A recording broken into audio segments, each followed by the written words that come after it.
Hello YouTube, how are you all doing? Tonight we're going to explore what exactly happened with Lori, Alex, JJ, and Tylee and that trip to Yellowstone. You're going to find some pieces of information that go beautifully with the probable cause affidavit. That's why I'm doing it, sort of to continue to piece all that together. So stay with me and let's follow through this. So before we get started on the Yellowstone trip, we're going to first talk about some fast facts that I personally did not know, and you let me know if you knew them. I just thought they were kind of interesting, so I'll share them real fast. The first one is I did not know that Charles was paying upwards of 20 bills per month of Lori's family. That was from an interview I saw on Gray Hughes Investigates. It was an interview with Kay and Larry Woodcock, where they were talking about Charles's finances and that he was balancing. She said, in quote, I would quote it as, she said it was 22 lines per month. And so we're talking Janice, Barry, Colby, Tylee, and maybe even some of Lori's brothers and sisters. I don't know. It's absolutely insane. And the next fast fact is I did not know that Lori and Charles operated a juice stand in Kauai back in 2016. Did you guys know that? Didn't know that. I think in the beginning there was a lot of information that came out, and as the investigation and stuff went on, I think that things kind of became a little bit more tight-lipped, and because, you know, now we're dealing with a trial in the coming months and years. So things kind of had to go maybe a little more hush-hush. I don't know. I don't know the reason why. The next fast fact. I did not know that many years ago, according to Charles's ex-wife Cheryl, there were court-mandated cameras put into, I think, Lori's home to investigate her, but nothing came from them. Now, I heard that on, it's a YouTube user named Kelly G, and I was listening the other day to her interview that she was reading, and it was with Cheryl, Charles's ex-wife. I can't recall her last name. So I thought that was really interesting. But anyway, let's go ahead and let's move on, because we need to get into the Yellowstone reading. I don't know how much of this I'm going to be able to get done tonight, but I'm sure going to try. Let's begin. So, to start, have you ever thought that it would sure be nice to be a fly on the wall and see the way Lori interacted with people, to see the way Lori was when she was, you know, here in the real world destroying lives? You know, how was she interpersonally?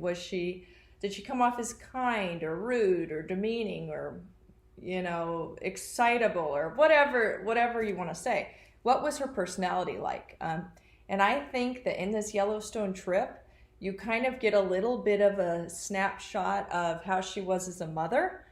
And that's kind of interesting, because who we are as moms is a lot of times a little bit different than how we are with other people, because the whole purpose of motherhood and stuff is obviously to rear your children and get them ready for the real world.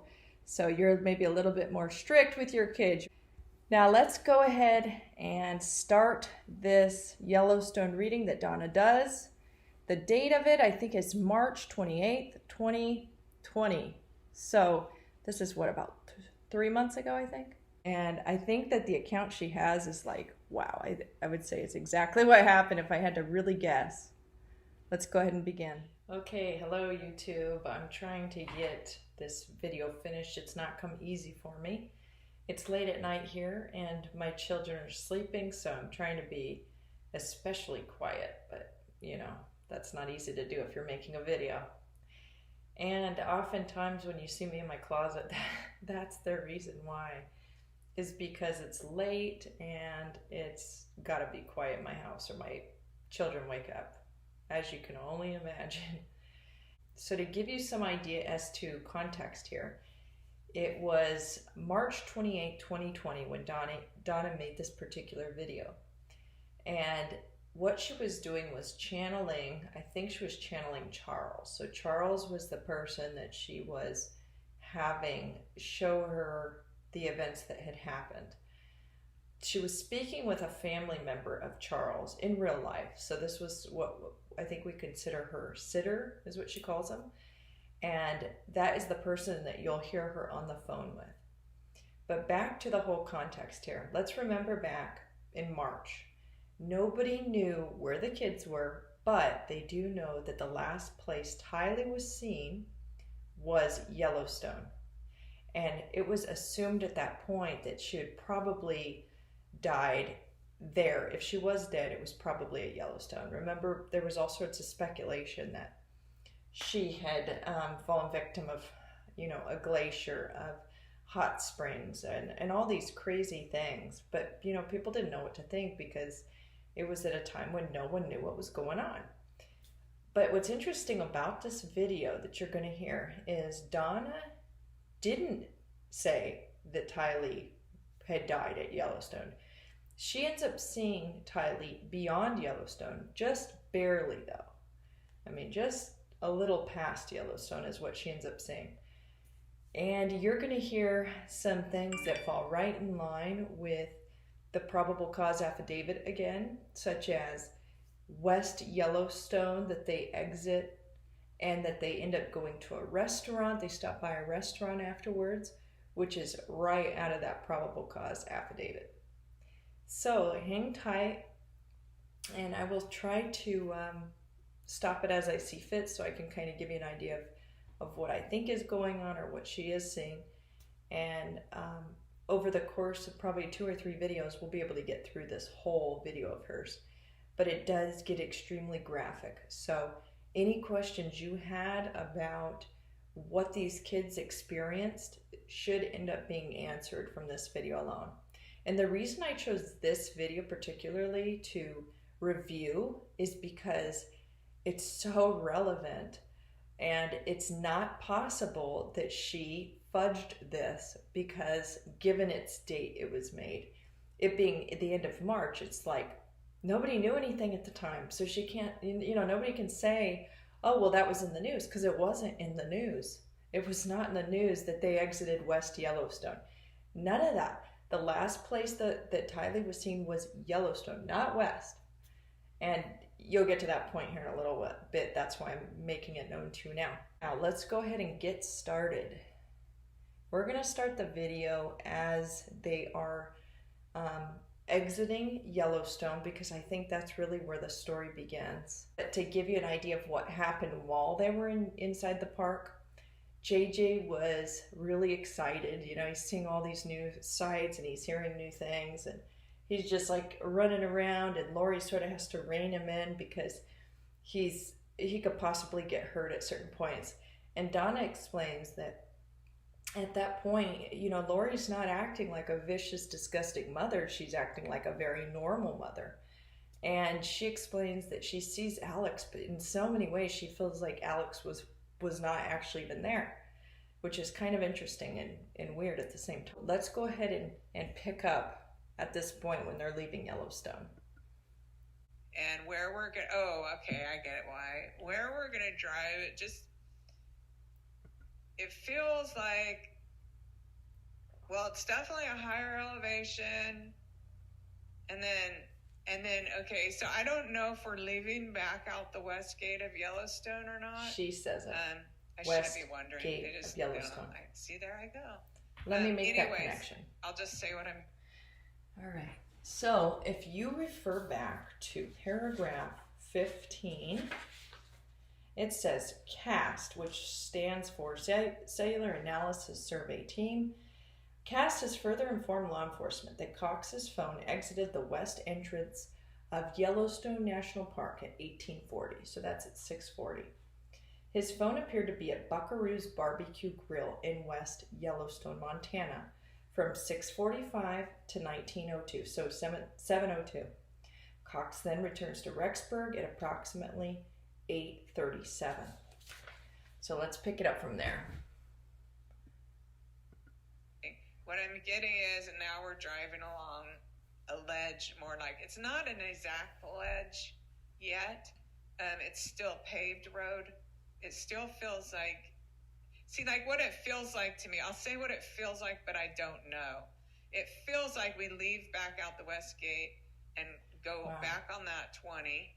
Oh, I got a little bit of chills. Go back on that 20, and then do we go along the 89 up there to those mountains? Yay! I think that's it, finally. That's where I felt like I was with Joe Ryan. But then I became confused. Also, she had previously done a reading on Joe Ryan. So she's saying that Joe Ryan showed her this exact thing as well. I got chills over both legs. Okay, so I don't know if that's called the 89, if they actually take that. So people shouldn't think it, but we do go back out that west gate, and we go up that back the 20. Now, I don't know if we go down, and I don't want to say what we do. I just want to wait and see where he takes me, okay? That was huge because of that. I mean, this has been a big question, too. So that was huge. Yeah, and the chills on my legs is like, oh, wow, okay, we finally got that. So I'm just let Charles take me where he takes me. We're at the top, so we're like at the top where the 20 is still going west. You know, after you're probably leaving Yellowstone then. Still going west, and I don't want to go ahead of him. There's something he has to have me see. I feel like we're stopping somewhere. I still feel like saying West Yellowstone, though. How did she know that? I don't know if we're stopping there to eat. Amazing. I'm not sure. I feel like we might be, but And remember, let's revisit this little fact. Again, everybody thought that the worst happened to Tylee at Yellowstone. Donna's saying, no, that's not where the story ends with her. We continue, we leave the West Yellowstone exit, and we head towards a restaurant to which we stop at. That's only seen in the probable cause affidavit. She clearly saw this Yellowstone experience. Let me know what you think in the comments. Let's carry on, though. Sure. And I feel like it's a really pointed chalet style building. Really, really pointed roof. And I have chills on my legs and stuff, so I know this much is right. We're stopping there.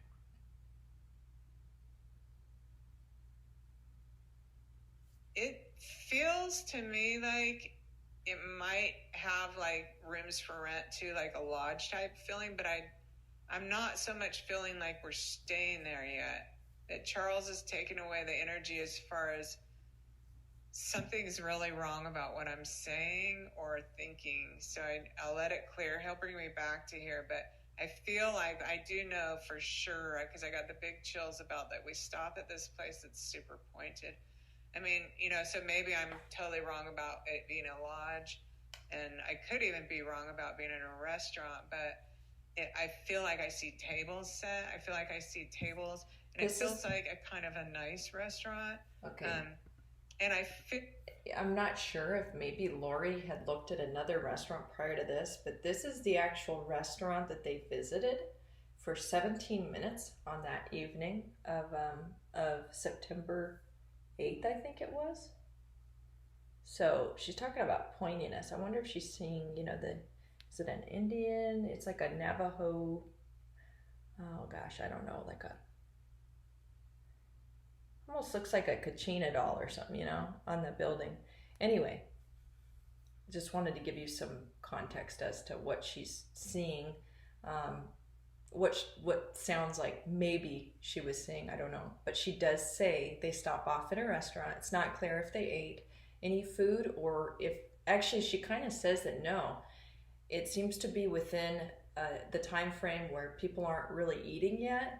and so they don't eat, but she makes it very clear that Lori then uses the payphone that is outside. Like there would be an attached lodges to it, but I don't know for sure. And for some reason, the energy goes down when I say that. So maybe it's just a place that I don't know. Maybe I should stop maybeing and just say I do see the building with the pointed. It looks like a giant chalet style pointed building. I do see tables with nice white tablecloths that looks to me like it would be a decent, kind of expensive. It's not a cheap restaurant right there. So I don't know. We'll see if they go in it or not. We're not in it yet. I feel like it would be presumptuous to say Lori wants to eat there. I feel like it'd be presumptuous to say that, but I'm barely. But no, the energy pool. But there's something's going on. Let me just sit here with it for a minute about this building. There's something about it I'm supposed to know or see. Maybe it's a sign or something that I'm supposed to see. That she's using the phone. Oh, I know what it is. Okay, so there's nothing about the stuff I said other than the shape of that building and the building itself. And it's either, it feels to me like they left Yellowstone first, but could potentially be just inside. So they'll know the building. And I have spirited. Another thing that's kind of interesting is, and I didn't play this for you, but in the first maybe 15 minutes of this Yellowstone reading that she does, she sees JJ on animal figures, like it's at a playground or something. Well, as it turns out, at that Buckaroo's restaurant, there's little animals that kids like climb on and stuff. So I'm wondering if maybe that's what she was seeing, or if there was, in fact, like an animal playground at Yellowstone in the park itself. I don't really know. I've never been there. But I thought that was kind of interesting. That's a crazy connection there. There's something about it, and we're just going to wait and see. I don't know if they have a phone booth in front. They might. They might have a phone booth. She may have stopped and used that phone booth. So, I feel like they pull in here. I do see through the window what looks to be like an expensive restaurant, especially if your kid wasn't being calm. You wouldn't want to waste the money to go sit in there. But it does. None of the tables are even set, and nobody's eating, and nobody's food. So you know what? It's probably not dinner time. Oh yeah, I'm getting chills now. Okay. Because it's very close to that time frame. They're at this building, I feel like dinner's not yet being served. You know how at fancy restaurants, they'll a lot of times close between 3 and 5 and stuff? That's what's going on. I got chills on my legs. So this is what it is. It's a time, he's telling us the time that they were here when she stops and uses the payphone. Very interesting. Is what it is. It's not about her wanting to eat there. It's about this payphone. I'm pretty sure. I still got the chills. Thank you so much for watching, and I hope that you enjoyed it. I know that it was a short, very short snippet of the overall reading, but we're going to get into the next part, which is really going to answer the who, what, when, where, and why. And you guys will probably learn so much new detail you didn't know, which I'm sure is yet to come out in the media and law enforcement. Since at this point, they know the story and they think that we don't know. But we have a valuable asset named Donna who shared her knowledge with the world, and she truly saw what happened. I mean, that's evidenced in the fact that she even knew the kids were in West Yellowstone, that they went to a restaurant. I mean, those are details we only know about because of the probable cause. That's not just a detail that falls out of the sky or that you could guess. That's pretty amazing. So I hope you found value in it too, and get ready for the next video. We will carry on. Please like, subscribe, share where you can, and overall, whatever we can do to help Donna and to get Donna's name out there, that's what I want to do, because I would like her to get the recognition she deserves. Thank you so much for watching, and I'll see you in the next video. Bye. Have a good night.